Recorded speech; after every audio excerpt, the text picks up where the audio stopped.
এই সাকিব নাকি বিশ্ব ক্রিকেটের সেরা অলরাউন্ডার ছিল, আমিও জানতাম। কিন্তু বর্তমানে সাকিব এখন যে ক্রিকেট খেলছে এটা পাড়ার ক্রিকেটারকে হার মানায়, এরপরও সাকিব বাদ হচ্ছে না।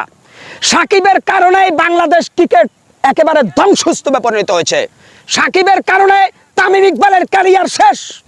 তামিমকে বলা হয় বিশ্ব ক্রিকেটের একজন রোল মডেল ক্রিকেটার। মুশফিকুর রহিমের ক্যারিয়ার শেষ। এই সাকিব আল হাসান সিনিয়র অনেক ক্রিকেটারের বাঁশ দিছে, বাঁশ। এই সাকিব এখন রাজনীতিতে এমপি হয়েছে ভাই। উনি বিপুল ভোটে জিতে এমপি হয়েছে, এখন ক্রিকেটও ধরে রাখছে সাকিব আল হাসান। সাকিব আল হাসানের কথা যদি বলি তাহলে আমি প্রিয় দেশবাসী আপনাদেরকে প্রমাণ দিয়ে বলতে হবে, সাকিব হচ্ছে বিশ্ব ক্রিকেটের সেরা 1 নাম্বার বেয়াদব। সাকিবের মতো বেয়াদব ক্রিকেটার গোটা পৃথিবীর আর কোনো দেশে আছে কিনা আমার জানা নাই। আপনাদের থাকলে কমেন্ট বক্সে একটু জানাবেন। কারণ সাকিব যেভাবে বিশ্বের সেরা অলরাউন্ডার, এবং সাকিব ঠিক একইভাবে বিশ্বের সেরা বেয়াদবের অলরাউন্ডার।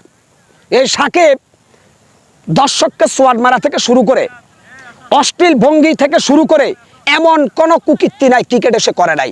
এরপরও সাকিব বারবার ক্রিকেটের মাঠে দাফিয়ে বেড়ায়, যার মানে ক্রিকেট বোর্ডের সাথে সাকিবের এক ধরনের আত্মীয়তার সম্পর্ক রয়েছে।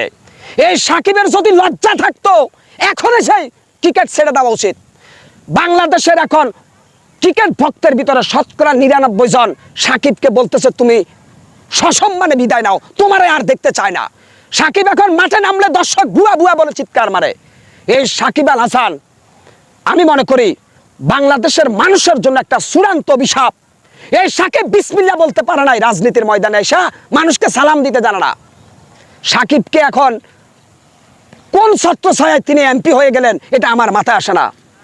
সাকিব আল হাসান বর্তমান বাংলাদেশের প্রতিটা মানুষের জন্য এক ধরনের অভিশপ্ত। সাকিব সাকিব আমরা দেখেছি একটা টুর্নামেন্টে মাঝপথে বাংলাদেশের ক্রিকেটারদেরকে রেখে বাংলাদেশে হেলিকপ্টারে এসে 2 দিনের জন্য অনুশীলন করেছে, পরের ম্যাচে সে 0 রানে আউট। সাকিব ব্যক্তিগত গাড়ি নিয়ে ঘুরে, আবার হেলিকপ্টারে যখন তখন যেখানে যায়, ক্রিকেটের যত সুবিধা আছে সব সাকিব আল হাসান ভোগ করে।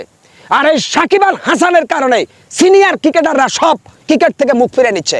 অর্থাৎ সাকিব হচ্ছে মূল কলের কাঠি নাড়তেছে ওখানে বসে বসে। এর মানে সাকিব ক্রিকেটকে তার বাপ দাদার সম্পত্তিতে পরিণত করেছে। এই ক্রিকেট এখন আর জনগণ চায় না। বাংলাদেশ ক্রিকেটকে একটি সঠিক রাস্তায় আনতে গেলে সবার আগে সাকিবকে ক্রিকেটের সকল ফরম্যাট থেকে বোল্ড আউট করে দিতে হবে। কারণ সাকিব একসময় মানুষের কাছে একজন জনপ্রিয় তারকা ছিল, কিন্তু সাকিবের একের পর এক বেয়াদবি মানুষকে বাধ্য করেছে ওকে বেয়াদব বলতে। কারণ একটা দর্শক আপনাকে খারাপ খেলে বুয়া বলতে পারে, এই দর্শক টাকা দিয়ে টিকিট কেটে খেলা দেখে। আপনি স্টেডিয়ামের ভিতরে ঢুকে দর্শকের গালে ছস করে সোয়াদ মারছে সাকিব।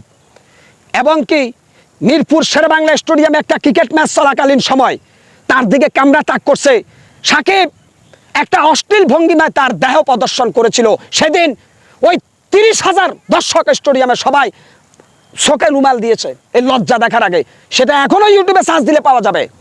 অর্থাৎ সাকিব এমন কোন ন্যাক্কারজনক কলঙ্কময় ঘটনা নাই যেটা সে করে নাই। এরপরও সাকিবকে কেন বারবার ক্রিকেটের মাঠে দেখতে হয়, এটা আমাদের জন্য দুর্ভাগ্য।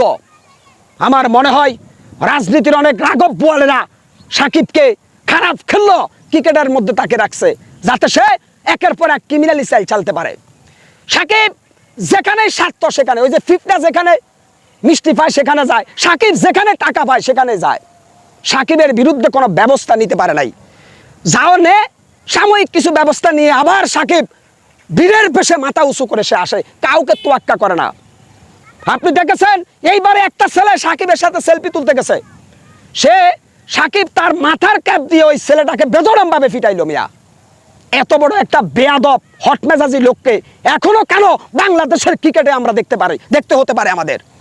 অতএব সাকিব তোমার এই অভিশাপ আল্লাহর আরশে পৌঁছে গেছে। তুমি আর জীবনও ক্রিকেটের মাঠে উন্নতি করতে পারবে না, কারণ তুমি অহংকারী সাকিব। তোমার মাথার তালু থেকে পায়ের তালু পর্যন্ত পুরাটা অহংকারে বাসা বেঁধেছে সাকিব আল হাসান। তোমার ধ্বংস অনিবার্য সাকিব। আমি আল্লাহকে সাক্ষী রেখে বলি, তুমি যে অহংকারী, তোমার এই অহংকারের কারণে তোমাকে একদিন ধ্বংসস্তূপে পরিণত হতে হবে, সেই সময় বেশি দূরে নাই। সবাইকে সালাম এবং শুভেচ্ছা জানিয়ে আজকে বিদায় নিলাম। আসসালামু আলাইকুম রহমতুল্লাহি ওয়া বারাকাতুহু।